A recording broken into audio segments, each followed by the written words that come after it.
All right, joining us on the show is Anil Rego, founder and fund manager at Right Horizons. Anil, good having you. Thanks much for taking the time out. Long time, but good talking to you. Are you constructive, Anil? Because the biggest bugbear, which would have been higher crude prices, are now behaving and becoming a tailwind. Is that the big, how do I say, trigger on the upside for the Indian markets currently?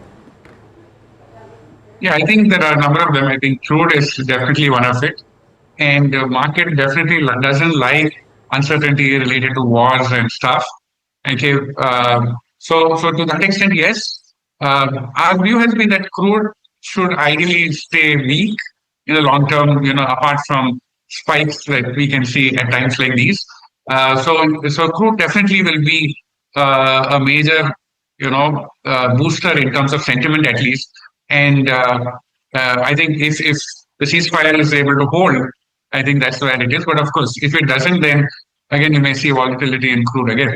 So I think temporary respite, but I think the medium to long term still, we're not too concerned about the crude price. But so does that and other factors make you constructive? Because I heard you say that is one of the factors. There might be more. The constant refrain that comes in is that valuations are steep, and yes, you could argue on the Nifty wide they are, but is the market set for gains? If not the index itself, then specific pockets at the broader end of the spectrum. Are we in a sweet spot? Yes, no, actually I'm not as concerned on valuations as well, because if you went back and saw pre-COVID, right, the Nifty was at say 29. Okay, so today it's come off significantly. There has been earnings growth. And from that standpoint, at least on the Nifty side, I think I believe that we are in a better place, which is why typically, one would expect it to also go towards the higher range, and there is some headroom there. So valuations, I'm not as concerned. Yes, some of the other benefits that we are seeing, which are also medium, long term, I think manufacturing is doing well. You are finding that, somewhere the Make in India stuff is sort of coming through. Interest rates are not are good in India. I mean, down from earlier phases, and inflation also is, I think relatively stable. So if you look at a lot of the fundamental factors, I think it is good. There was a slowdown in government spending for some time, which now that will also come back up. Okay, so. From that standpoint, I think there is sufficient room for earnings growth as well, and I think if I look at the last quarter, earnings growth is not too bad. Anil, it's Puneet this side joining in as well. Thanks so much for joining in. You mentioned that valuations look slightly on the higher side, but earnings growth to drive essentially in FY26. What are some of the key pockets that you are looking at where you could see that earnings growth come in? Because while we've seen some valuation comfort on IT, the earnings growth is not that visible there, but banks also haven't performed that much. So any kind of specific pockets that you're looking at where you expect earnings growth to come in FY26? Yeah, I think the financial services and the banks also have been a little easy for some time. So I think that is something that is there. So you have NBFCs as well, which I think should sort of sustain earnings growth. I would also expect if oil prices remain stable, then you may see some bit of growth coming in from there as well. That said and done, I think consumer discretionary we still want to watch. We are cautiously optimistic. So those are places which sort of we are liking. There are some niches that we also like. For example, wealth management is definitely a place to look at. Even the hospital side, the hospital sector is another one, that we think that I'm saying the niche places where one thinks that maybe sectors will and specifically stocks will continue to work.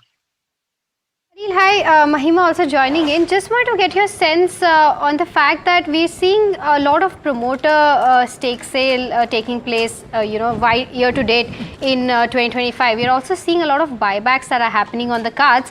What is your reading with respect to this? Because most of these buybacks have happened in these IT companies. So do you think that these actions are sector specific? And if yes, how will you read these moves happening in the market, and then what sectors and pockets do you think would you go ahead and be positive about? Yeah, so I think buybacks, if you see a little bit more towards the technology side, and that is something that happens once in maybe 3-5 years. Always there are buybacks, and because there's excess cash, they are good cash flow businesses, and zero debt industries. So how do they deploy? So one of it is to look at acquisitions and stuff, and the other is to say, okay, let me do buybacks. So I think a combination of both is what I think most companies will look at, and not everybody wants to do large acquisitions. So buybacks is definitely something for the technology side.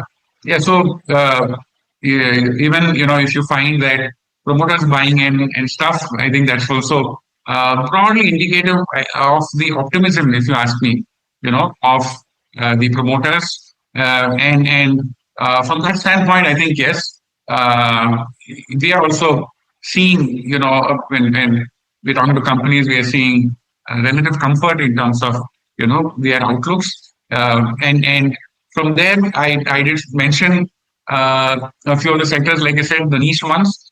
Wealth management is something I already mentioned. Manufacturing is something as well. And specifically, if I look at the other is maybe a wireless and cables, because, one thing that infrastructure will do well, with interest rates also hopefully coming down or remaining stable, you will find that some of these, housing related is an option, but we like to do it indirectly for various reasons, in terms of including corporate governance and, the way the industry is. We like, let's say, ancillary sectors which sort of feed in to infrastructure, feed into, real estate and stuff, and housing and infrastructure.